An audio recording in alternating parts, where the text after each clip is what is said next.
السلام علیکم ورحمۃ اللہ وبرکاتہ۔ ناظرین ہم خوش آمدید آپ کو کہتے ہیں۔ ماہ رمضان کی خصوص نشریات کیو ٹی وی پر لائیو آپ ملاحظہ فرما رہے ہیں۔ دورہ ترجمہ قرآن کا سلسلہ جاری، قرآن پاک کے 3 پاروں کا ترجمہ اور مختصر وضاحت کسی درجے میں مکمل ہوئی۔ اب قرآن پاک کے 4 پارے کا ہم آغاز کر رہے ہیں۔ سورہ آل عمران کا یہ 10واں رکوع ہے اور نصارہ کے حوالے سے بھی گفتگو آ رہی ہے۔ نجران کا وفد، اس کو ذہن میں رکھیے گا۔ اہل کتاب کو 2 ٹوک اور آخری انداز میں دعوت دی جا رہی ہے اور کچھ حج کا ذکر بھی اس مقام پر آئے گا۔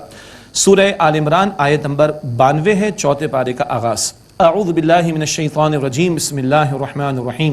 لن تنالوا البر حتی تنفقوا مما تحبون، تم نیکی کے کمال کو ہرگز نہیں پہنچ سکو گے جب تک کہ اس میں سے خرچ نہ کرو جس سے تم محبت کرتے ہو۔ وما تنفقوا من شیء فإن اللہ بہ علیم، اور تم جو کچھ خرچ کرو گے کوئی شے تو بے شک اللہ تعالیٰ اس کو خوب جاننے والا ہے۔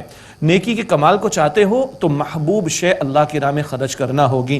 وہ نجران کا وفد جان تو گیا، مباہلہ قبول کرنا، چیلنج قبول کرنا ان کے لیے ممکن نہ ہوا، دل گواہی بھی دے رہے تھے، مگر ان کو ایک پریشانی تھی۔ وہ کیا؟ رومی سلطنت سے ان کو نذرانے ملتے تھے، ان کو سیٹیں ملی ہوئی تھیں، ان کو اختیار ملا ہوا تھا، یہ چلا جائے گا۔ بتایا جا رہا ہے جب تک محبوب شے کی قربانی پیش نہ کرو تمہاری نیکی کامل نہیں ہو سکتی۔ اور کبھی تو اللہ اپنے پیغمبر سے بیٹے کو ذبح کرنے کا بھی تقاضا کر لیتا۔ ابراہیم علیہ السلام کا واقعہ ذہن میں رکھے۔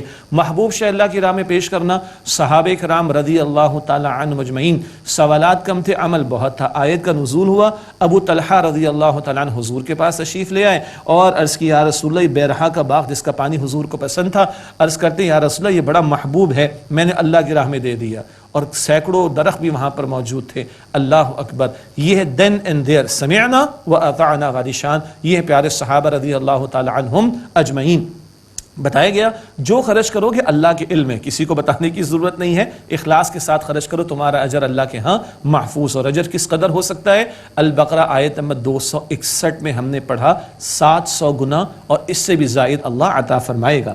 اگلا ایک پہلو ہے، اس کا پس منظر ہے، یہود نے کہا اچھا تم مسلمانوں ابراہیم علیہ السلام سے تعلق جوڑتے ہو تو ان کی شریعت میں تو، اور یعقوب علیہ السلام کے ہاں تو اونٹ کا گوشت منع ہے، تم کیوں کھاتے ہو؟ یہ غلط بات انہوں نے کہی تھی۔ اللہ تعالیٰ جواب عطا فرما رہا ہے، فَإِن كُلُّ الطَّعَامِ كَانَ حِلًّا لِبَنِي إِسْرَائِيلَ إِلَّا مَا حَرَّمَ إِسْرَائِيلُ عَلَى نَفْسِهِ مِن قَبْلِ أَن تُنَزَّلَ التَّوْرَاۃ، تمام کھانے حلال تھے بنی اسرائیل کے لیے سوائے اس کے کہ جو اسرائیل نے، یہ یعقوب علیہ السلام کا نام ہے، یہ لقب ہے ان کا، مگر یہ کہ جو اسرائیل یعنی یعقوب نے اپنے اوپر حرام کر لیا تھا اس سے پہلے کہ تورات نازل ہو۔ تورات میں تو کوئی ایسی بات نہیں تھی، یہ تو یعقوب علیہ السلام کو کوئی ممکن ہے کوئی بیماری وغیرہ کا معاملہ آیا ہو تو اونٹ کا گوشت انہیں استعمال کرنا چھوڑ دیا ہو۔ آگے فرمایا جا رہا ہے قُلْ فَأْتُوا بِالتَّوْرَاةِ فَاتْلُوهَا إِن كُنتُمْ صَادِقِينَ، آپ فرما دیجئے تم تورات تو لاؤ پھر اس کو پڑھو اگر تم سچے ہو۔ کہاں لکھا ہے کہ اللہ تعالیٰ نے اونٹ کے گوشت کو حرام کیا؟ ہم اس مسئلے کی تفصیل میں نہیں جا رہے، لیکن اتنا اندازہ تو ہو رہا ہے الہامی کتابیں پہلے بھی آئیں اور ان میں تحریف ہو گئی۔ قرآن پاک سچا کلام ہے اور مہیمن، ان کی حفاظت کرنے والا، مصدق تصدیق کرنے والا، اور ان تعلیمات اور وہ تعلیمات جو پچھلی کتابوں میں تھی قرآن کریم کلیئرٹی کے ساتھ سامنے رکھ رہا ہے۔ فرمایا فَمَنِ افْتَرَىٰ عَلَى اللَّهِ الْكَذِبَ مِن بَعْدِ ذَلِكَ فَأُولَٰئِكَ هُمُ الظَّالِمُونَ، پھر جو کوئی اللہ تعالیٰ پر اس کے بعد جھوٹ گھڑے تو وہی لوگ ظالم ہیں۔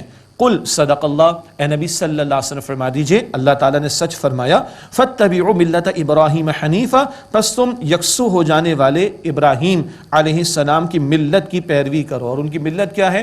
البقرہ آیت نمبر 131 میں ہم نے پڑھا جو حکم آئے جھکا دو اور اپنے آپ کو اللہ کے سامنے سرنڈر کر دو۔ وما کان من المشرکین، اور وہ مشرکین میں سے نہیں تھے۔ بیت اللہ شریف کا ذکر آ رہا ہے اور اس کی برکات کا بیان بھی آ رہا ہے۔ ایک اعتراض یہود نے کیا تھا، بھائی ہمارے تمام انبیاء جو آئے ان کے لیے قبلہ بیت المقدس تھا، اب یہ بیت اللہ کہاں سے آ گیا؟ اس کا جواب عطا ہو رہا ہے، ان اول بیت وضع للناس للذی ببکۃ مبارکا وہدی للعالمین، بے شک سب سے پہلا گھر جو مقرر کیا گیا لوگوں کے لیے وہ ہے جو بکہ میں ہے۔ مکہ مکرمہ کا پرانا نام بکہ، برکت والا ہے اور تمام جہان والوں کے لیے ہدایت کا باعث ہے۔ تو پہلا گھر تو جو زمین پر قائم ہوا اور بنایا گیا اللہ تعالیٰ کی نسبت سے تاکہ لوگ اللہ تعالیٰ کی عبادت کریں، اس کی طرف رخ کر کے اس کو قبلہ معین کریں، وہ پہلے دن سے خانہ کعبہ چلا آ رہا ہے۔ اللہ اکبر، بیت المقدس بنی اسرائیل کے لیے مقرر ہوا لیکن اس امت کے لیے مقرر ہوا بیت اللہ شریف، اور یہ پچھلی کتابوں میں بھی لکھا تھا کہ آخری امت کا قبلہ بیت اللہ شریف ہوگا، یہ بات البقرہ میں بھی آ چکی ہے۔ مسجد حرام میں جو نشانیاں ہیں ان کا ذکر آ رہا ہے، بیت اللہ شریف اس کا ذکر بھی آ رہا ہے، اور کچھ اور برکتوں کا بیان آ رہا ہے۔ فیہ آیات بینات مقام ابراہیم، اس میں نشانیاں ہیں کھلی واضح، جیسے کہ مقام ابراہیم وہ جنت سے آیا ہوا پتھر ذکر آ چکا البقرہ میں، ومن دخلہ کان آمینا، اور جو اس میں داخل ہو گیا وہ امن میں آ گیا۔ اللہ اکبر پہلے بھی ذکر آ گیا، اگر عربوں کے والد کا قاتل بھی ان کو وہاں پر ملتا تو ہاتھ نہیں لگاتے تھے، امن ہی امن کا معاملہ۔ وَلِلَّهِ عَلَى النَّاسِ حِجُّ الْبَيْتِ مَنِ اسْتَطَاعَ إِلَيْهِ سَبِيلًا، اور اللہ تعالیٰ کا حق ہے لوگوں کے ذمے کہ جو اللہ تعالیٰ کے گھر تک پہنچنے کی استطاعت رکھتا ہو وہ حج کرے۔ وَمَنْ كَفَرَ، اور جس نے کفر کیا، فَإِنَّ اللَّهَ غَنِيٌّ عَنِ الْعَالَمِينَ، تو بے شک اللہ تعالیٰ تمام جہان والوں سے بے نیاز ہے۔ کیا بتایا جا رہا ہے؟ استطاعت ہو تو اللہ کے گھر کا حج کرنا ہے۔ دینی طور پر زندگی میں ایک مرتبہ ایک شخص جو کہ صاحب استطاعت ہو جائے اس کی تفصیلات اپنی جگہ پر حج ادا کرنا لازم ہے۔ خاتون کا معاملہ ہے تو محرم کی شرط بھی ہے اور اس کے اخراجات بھی پورے ہوں تو پھر فرض ہوگا، اور دیگر بھی امور ہے۔ اللہ تعالی ہم سب کو حج کی توفیق عطا فرمائے، حرمین شریفین کی رونقیں اللہ تعالی مزید بڑھائے، ہمیں بھی اللہ تعالی سعادت عطا فرمائے۔ البتہ ذہن میں رہے استطاعت کے باوجود کوئی حج نہیں کر رہا، یہ عملاً کفریہ طرز عمل ہے تو مسلمان، مگر استطاعت کے باوجود حج ادا نہیں کر رہا تو حدیث مبارک میں آتا ہے پھر یہودی ہو کر مرے، نصرانی ہو کر مرے، اللہ تعالیٰ کو اس کی کوئی حاجت نہیں۔ اللہ اکبر۔ ایک کفر ہوتا ہے عقیدے کا، وہ کھلے پکے کافر ہوتے، ایک کفر ہوتا ہے طرز عمل کا، تو استطاعت کے باوجود حج نہ کرنا، تو جو یہ کفر کرے یعنی عملی کفر، اللہ تعالیٰ تمام جہان والوں سے بے نیاز ہے۔ اسی طرح نماز کے بارے میں حدیث مبارک جامع ترمذی شریف میں من ترک الصلاۃ متعمدا فقد کفر، جس نے جان بوجھ کر نماز ترک کر دی وہ کفر کر چکا۔ اللہ اکبر کبیرہ۔ تو ہمیں اس عملی کفر سے بچنا ہے، شریعت کے احکامات پر عمل کرنا ہے۔ اللہ تعالیٰ ہم سب کو توفیق عطا فرمائے۔ اب یہ 10واں رکوع مکمل ہو رہا ہے اور بنی اسرائیل میں سے نصارہ کا ذکر زیادہ تھا، وہ گفتگو مکمل ہو رہی ہے، تو دو ٹوک انداز میں اہل کتاب بالخصوص نصارہ کو دعوت دی جا رہی ہے۔ قل یا اہل الکتاب لم تکفرون بآیات اللہ واللہ شہید علی ما تعملون، اے نبی صلی اللہ علیہ وسلم فرما دیجئے اے اہل کتاب کیوں تم اللہ تعالیٰ کی آیات کا انکار کرتے ہو اور اللہ تعالیٰ اس پر گواہ ہے جو کچھ تم کرتے ہو۔ قل یا اہل الکتاب لم تصدون عن سبیل اللہ، اے نبی صلی اللہ علیہ وسلم فرما دیجئے اے اہل کتاب تم کیوں اللہ تعالیٰ کے راستے سے روکتے ہو اس کو، من آمن جو ایمان لایا، تبغونہا عوجا وانتم شہداء، تم اس میں ٹیڑھ تلاش کرتے ہو جبکہ تم گواہ بھی ہو، خود قبول نہیں کرتے، دوسروں کے قبول کرنے میں روڑے اٹکاتے ہو، تم جانتے ہو تمہارے دل گواہی دے چکے ہیں پھر بھی حق قبول کرنے میں تم روڑے اٹکا رہے ہو اور دوسروں کو بھی روک رہے ہو۔ وما اللہ بغافل عما تعملون، اور اللہ تعالیٰ اس سے بے خبر نہیں جو تم کرتے ہو۔ اب ایمان والوں کو ایک بات سمجھائی جا رہی ہے، یا ایھا الذین آمنوا ان تطیعوا فریقا من الذین اوتوا الکتاب یردوکم بعد ایمانکم کافرین، اے وہ لوگوں جو ایمان لائے ہو اگر تم کہا مانو گے ان لوگوں کے ایک فریق کا جنہیں کتاب عطا کی گئی تو وہ تمہیں تمہارے ایمان لانے کے بعد حالت کفر میں پھیر دیں گے۔ چوکنا رہنے کو کہا جا رہا ہے، نزول قرآن ہو رہا ہے، صحابہ کرام مدینہ شریف میں موجود ہیں، عرب قبائل اوس خزرج کے افراد ایمان لے آئے، مگر وہیں عرب کے قبائل کے ساتھ یہودی قبائل بھی تھے، پرانے کچھ تعلقات بھی تھے، دیکھو ان کی بات نہ ماننا، اگر ان کی بات مانو گے تمہیں کفر کی طرف لے جائیں گے۔ تو یہ بات بار بار آتی ہے قرآن پاک میں کہ مسلمان کی قلبی دوستی مسلمان سے ہو سکتی ہے، کافروں سے تعلقات، دلی تعلقات، قلبی تعلقات کی گنجائش نہیں ہے، اور وہ کفر والے تو تمہیں کفر کی طرف لے جانے کے درپے ہو جاتے ہیں، چوکنا رہو۔ وَكَيْفَ تَكْفُرُونَ وَأَنْتُمْ تُتْلَى عَلَيْكُمْ آيَاتُ اللَّهِ وَفِيكُمْ رَسُولُهُ، اور تم کیسے کفر کرتے ہو جبکہ تم پر اللہ تعالیٰ کی آیات کی تلاوت کی جاتی ہے، تو کیسے ممکن ہے تم کفر کی طرف چلے جاؤ؟ کیا مطلب؟ اللہ کی آیات سے جڑو، وَفِيكُمْ رَسُولُهُ، اور تمہارے درمیان اللہ تعالیٰ کے رسول موجود ہیں صلی اللہ علیہ وسلم، یہ تو اس وقت کا معاملہ۔ آج حضور قرآن پاک ہمیں عطا کر گئے صلی اللہ علیہ وسلم، حضور اپنا مبارک دین اور اسوہ ہمیں عطا کر گئے، یہ اگر ہو تو ہاؤ از اٹ پاسبل کہ ایمان والے کفر کی طرف جائیں؟ آج کیوں کفریہ طرز عمل بھی نظر آ رہا ہے، غیروں کی طرف رغبت نظر آ رہی ہے، غیروں کی گودوں میں کتے ہوں تو ان کو اختیار کرنے کو فخر سے جو ہے وہ پیش کیا جاتا ہے، انا للہ و انا الیہ راجعون، اور پھر اس سے آگے تک کی باتیں بھی ہیں۔ یہ کب ہے؟ جب کتاب پر سے پشت اور پیغمبر کا اسوہ حسنہ فراموش کیا جا رہا ہو۔ اللہ تعالیٰ کا اپیل کا انداز دیکھیے، وَكَيْفَ تَكْفُرُونَ وَأَنْتُمْ تُتْلَى عَلَيْكُمْ آیَاتُ اللَّهِ، اور تم کیسے کفر کر سکتے ہو جبکہ تم پر اللہ تعالیٰ کی آیات کی تلاوت کی جاتی ہے۔ وَفِيكُمْ رَسُولُ، اور تمہارے درمیان اللہ کے رسول موجود ہے صلی اللہ علیہ وسلم۔ وَمَن يَعْتَصِم بِاللَّهِ، اور جو اللہ تعالیٰ کو مضبوطی سے تھام لے، اللہ کو تھامنے سے مراد اللہ کی رسی کو تھامنا. ابھی آیت نمبر 103 میں یہ بات آ رہی ہے انشاءاللہ تعالی. وَمَن يَعْتَصِم بِاللَّهِ، اور جو اللہ تعالیٰ کو مضبوطی سے تھام لے، مراد اس کی رسی قرآن پاک کو، فقد ہدی الی صراط مستقیم، تو اسے تو یقیناً سیدھے راستے کی ہدایت عطا کر دی گئی. دعا کرنی چاہیے، اللہم اہدنا الصراط المستقیم، اے اللہ ہم سب کو سیدھے راستے کی ہدایت عطا فرما.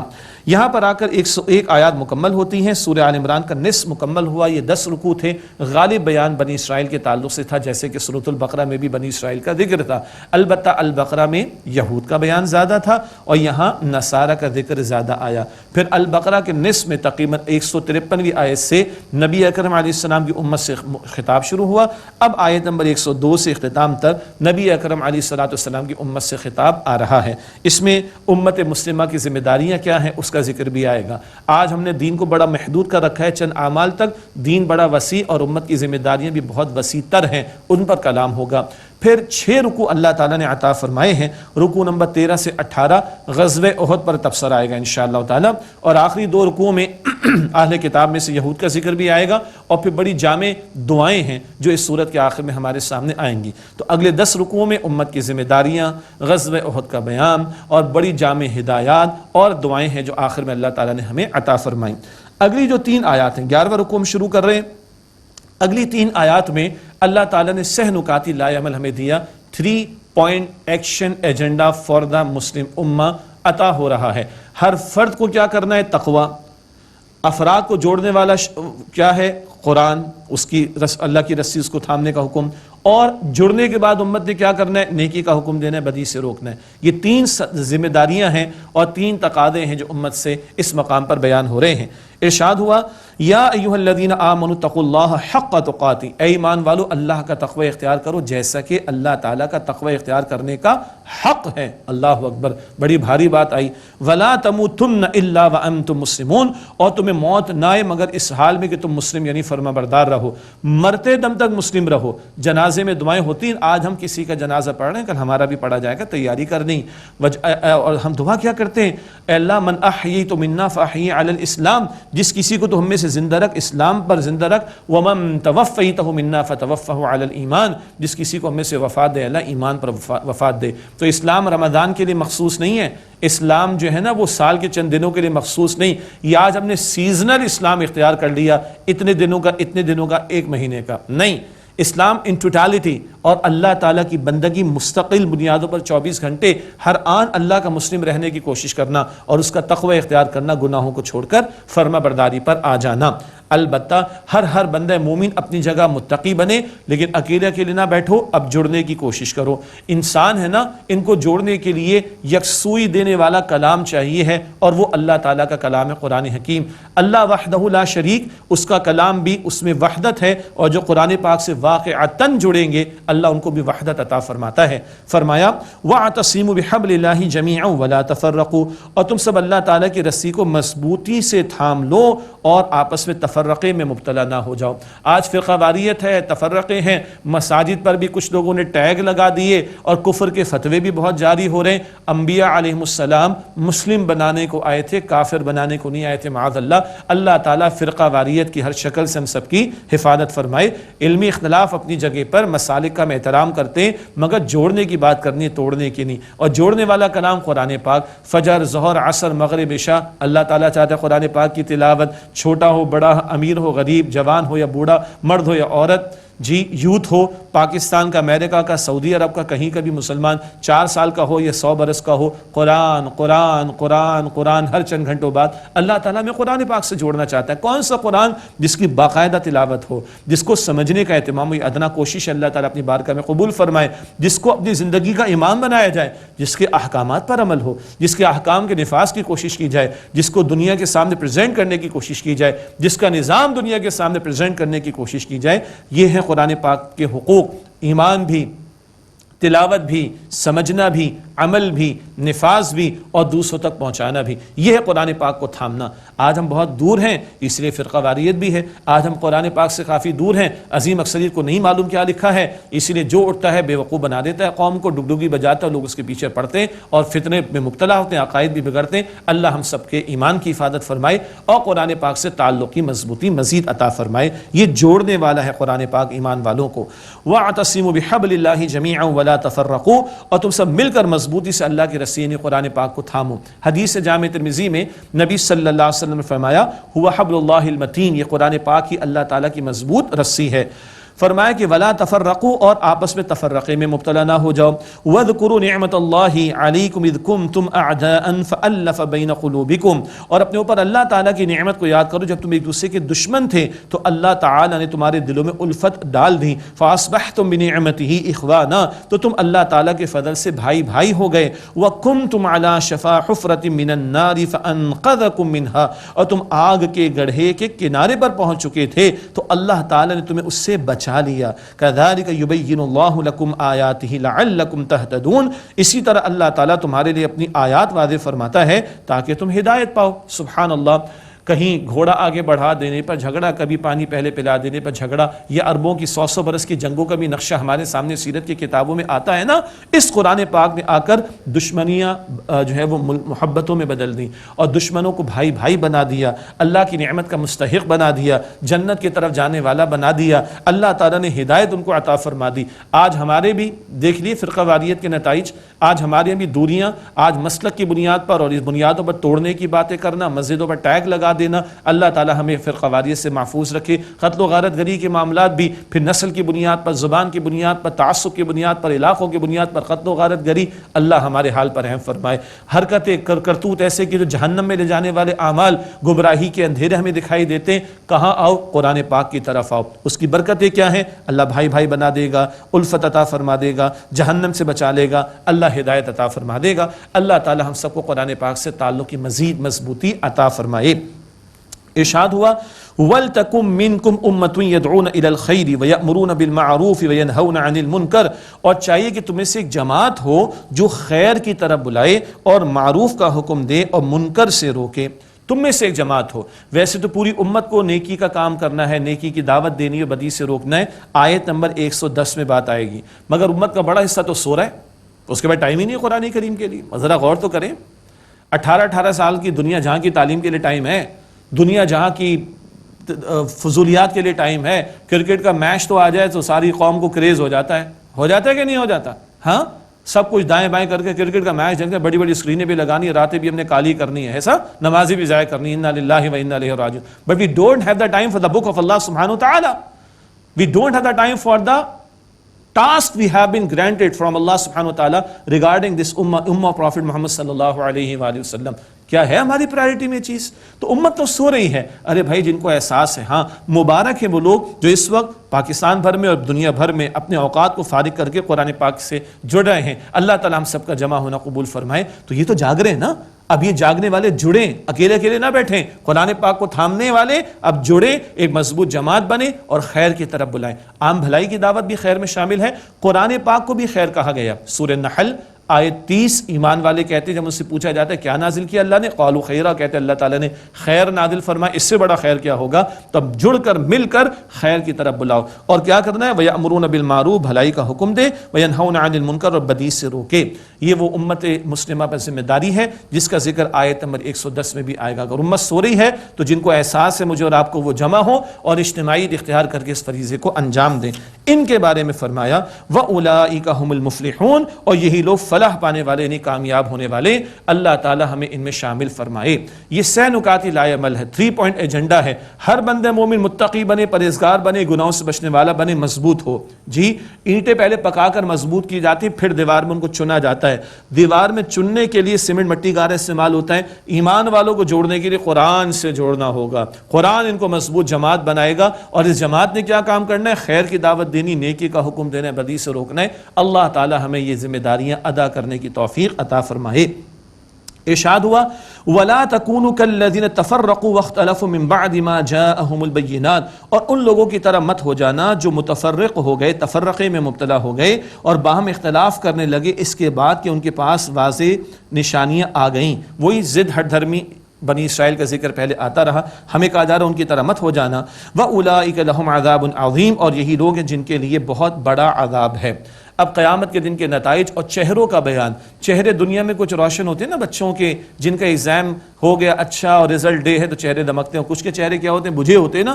جتنا ادھر سمجھ آتا ہے اللہ تعالیٰ آخرت کے بارے میں ہمیں سمجھا رہا ہے۔ فرمایا یوم تبیض وجوہ وتسود وجوہ، جس دن بعض چہرے روشن ہوں گے اور بعض چہرے سیاہ ہوں گے۔ فَأَمَّا الَّذِينَ اسْوَدَّتْ وُجُوهُهُمْ، پس جن لوگوں کے چہرے سیاہ ہوں گے ان سے کہا جائے گا اَكَفَرْتُمْ بَعْدَ ایمانکم، کیا تم نے اپنے ایمان کے بعد کفر کر ڈالا؟ وہی نصارہ کو اس کا ذکر آتا رہا، یہود کا ذکر آتا رہا۔ فَذُوقُوا الْعَذَابَ بِمَا كُنْتُمْ تَكْفُرُونَ، تو اب عذاب چکھو کیونکہ تم کفر کیا کرتے تھے۔ اللہ اس برے انجام اور چہروں کے سیاہ ہونے سے ہم سب کی حفاظت فرمائے۔ دنیا میں سمجھ آتی ہے، اللہ آخرت کے بارے میں بتا رہے ہیں، ایسے جو کرتوت ادھر چہروں پر آیا اور ظاہر ہو جائیں گے ادھر آخرت میں۔ وَأَمَّا الَّذِينَ ابْيَضَّتْ وُجُوهُهُمْ فَفِي رَحْمَةِ اللَّهِ، اور وہ لوگ جن کے چہرے روشن ہوں گے وہ اللہ تعالیٰ کی رحمت میں ہوں گے۔ ہم فیہا خالدون، وہ اس میں ہمیشہ رہیں گے۔ اللہ تعالیٰ ایسے چہرے ہمیں عطا فرمائے، اللہ تعالیٰ ہم سب کو اپنی رحمت کا مستحق بنائے۔ آج وہ ایمان کا نور اور نیک اعمال کا نور ہوگا تو کل چہروں پر وہ روشنی ہوگی، وہ نور ہوگا چہروں پر۔ اللہ وہ ہم سب کو عطا فرمائے۔ ہم فیہا خالدون، وہ اس میں ہمیشہ رہیں گے۔ اللہم انا نسألک جنت الفردوس، اے اللہ ہم تجھ سے جنت الفردوس کا سوال کرتے ہیں۔ تلک آیات اللہ نتلوها علیک بالحق، یہ اللہ تعالیٰ کی آیات ہیں اے نبی علیہ السلام، ہم آپ پر حق کے ساتھ یعنی بامقصد طور پر تلاوت کرتے ہیں۔ وما اللہ یرید ظلما للعالمین، اور اللہ تعالیٰ جہان والوں پر کوئی ظلم فرمانے والا نہیں ہے۔ یہ تو بندے ظلم پر اتر آتے اور اپنے لیے برائی کا فیصلہ خود کر رہے ہیں تو اللہ تعالیٰ اسی پر چلا دیتا ہے اور اسی کی سزا ان کو دے گا۔ اللہ ظلم فرمانے والا عالمین پر بالکل نہیں۔ وَلِلَّهِ مَا فِي السَّمَاوَاتِ وَمَا فِي الْأَرْضِ، اور اللہ ہی کے لیے جو کچھ آسمانوں میں اور زمین میں ہے۔ وَإِلَى اللَّهِ تُرْجَعُ الْأُمُورُ، اور تمام معاملات کا لوٹایا جانا اللہ سبحانہ وتعالیٰ ہی کی طرف ہے۔ یہ جو جملے آتے ہیں نا قرآن پاک میں، کبھی ان کو الگ سے پڑھیں، تمام معاملات اللہ کی طرف لوٹیں گے۔ آج ماں باپ کا دل دکھا رہو، اللہ کو جواب دینا پڑے گا۔ آج بیوی کے ساتھ زیادتی کرو، اللہ تعالیٰ کو جواب دینا پڑے گا۔ آج کسی کا مال ہڑپ کیا، اللہ تعالیٰ کو جواب دینا پڑے گا۔ اللہ تعالیٰ کی کتاب کو پس سے پش ڈالا، اللہ کو جواب دینا پڑے گا۔ اللہ کے دین کے تقاضے پر عمل نہیں کر رہے، اللہ کو جواب دینا پڑے گا۔ یہ جملے کبھی الگ سے بھی پڑھیں تو اللہ اکبر بندہ ہل جاتا ہے۔ اگلا رکوع ہے 12واں رکوع سورہ آل عمران کا۔ اس میں آگے چل کر یہود کے جرائم کا ذکر بھی آئے گا، البتہ جو پہلی آیت اس رکوع کی آ رہی ہے وہ امت مسلمہ کے تعلق سے ہے۔ سورہ آل عمران آیت نمبر 110 ارشاد ہوا کنتم خیر امت، تم بہترین امت ہو، اخرجت للناس، جنہیں لوگوں کی رہنمائی کے لیے برپا کیا گیا۔ تأمرون بالمعروف وتنہون عن المنکر، تم معروف کا بھلائی کا حکم دیتے ہو، تم منکر یعنی بدی سے منع کرتے ہو۔ وتؤمنون باللہ، اور تم اللہ تعالیٰ پر ایمان لاتے ہو۔ یہ ہے وہ آیت جو خیر امت والی آیت ہے۔ مگر آج ہمیں اپنے تصور کو کلیئر کرنے کی ضرورت ہے۔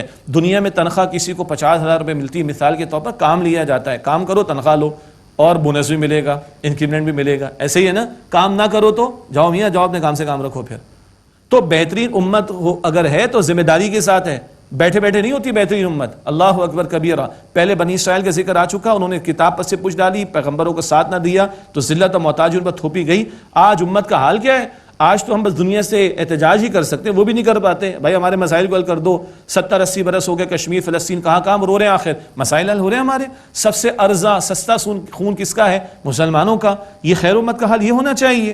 بات تو کڑوی ہے لیکن اپنے دل سے پوچھیں حق ہے کہ نہیں؟ تو امت خیر کب ہوگی؟ خیر امت تب ہوگی جب کام کرے۔ کس کام کے لیے پیدا کیا گیا؟ گھر بنانے کے لیے، جائیدادیں بنانے کے لیے، بس پیسہ ہی پیسہ بنانے کے لیے، دنیا ہی دنیا بنانے کے لیے؟ یہ تو اور لوگ بھی کر رہے ہیں، کافر بھی کر رہے ہیں، ضرورت کے طور پر کر لیں، یہ مقصود تھوڑی ہے۔ اللہ کے ہاں ہماری اہمیت اس کام کی بنیاد پر ہے، روپے پیسے مال و دولت کی بنیاد پر نہیں۔ تم بہترین امت ہو جنہیں لوگوں کے لیے برپا کیا گیا، ان کی رہنمائی کے لیے۔ تم نیکی کا حکم دو گے، بدی سے روکو گے۔ نیکی کا حکم کب دے سکتا ہوں؟ جب اختیار ہوگا، ورنہ ریکویسٹ کرتا ہوں بھائی نماز پڑھ لے، ہاں۔ اور بدی سے کب روکوں گا؟ جب اختیار ہوگا، ورنہ بولوں گا بھائی بے حیائی چھوڑ دے، سود چھوڑ دے۔ اختیار پھر ہوتا ہے حکمرانوں کے پاس، ان کو بھی کام کرنا چاہیے۔ سورہ حج کی آیت نمبر 41 میں حکمرانوں کی ذمہ داری کہ نیکی کا حکم دے، بدی سے روکیں۔ افراد بھی یہ کام کرے، حکمران بھی یہ کام کرے، پوری امت یہ کام کرے۔ فرمایا وَتُؤْمِنُونَ بِاللَّهِ، تم اللہ تعالیٰ پر ایمان لاتے ہو۔ عجیب انداز ہے قرآن پاک کا۔ قرآن پاک پڑھتے ہوئے آ رہے ہیں، عام طور پر ایمان پہلے آتا ہے، عمل کا ذکر بعد میں آتا ہے۔ خیر امت والی آیت میں عمل پہلے ایمان بعد میں، کیا مطلب؟ تم کلمہ پڑھ کر بیٹھے رہو تو کلمہ تو پہلے بھی امتوں میں لوگوں نے پڑھا، یہ تو کوئی کمال کی بات نہیں، تو وہ کام کرو جو نبی مکرم علیہ السلام کی ذمہ داری تھی، وہ نیکی کا حکم دیتے تھے، بدی سے روکتے تھے۔ سورہ اعراف آیت نمبر 157 میں ہے، آج تم نے یہ کام کرنا ہے، تمہیں اس کلمہ پڑھ کر مطمئن نہ ہو جاؤ، نیکی کا حکم دینا، بدی سے روکنا، یہ فرض تمہیں انجام دینا ہے۔ فرمایا وَتُؤْمِنُونَ بِاللَّهِ، اور تم اللہ تعالیٰ پر ایمان لاتے ہو۔ وَلَوْ آمَنَ أَهْلُ الْكِتَابِ لَكَانَ خَيْرًا لَهُمْ، اور اگر اہل کتاب ایمان لے آتے تو ان کے لیے بہتر تھا۔ مِنْهُمُ الْمُؤْمِنُونَ، ان میں سے کچھ تو ایمان والے ہیں، وَأَكْثَرُهُمُ الْفَاسِقُونَ، اور ان میں سے اکثر نافرمان ہیں۔ ان اہل کتاب میں سے یہود کا ذکر مزید آگے آئے گا۔ ناظرین کرام ایک وقفہ لیتے ہیں اور سلسلہ رہے گا جاری دورہ ترجمہ قرآن کا انشاءاللہ۔ السلام علیکم ورحمۃ اللہ وبرکاتہ۔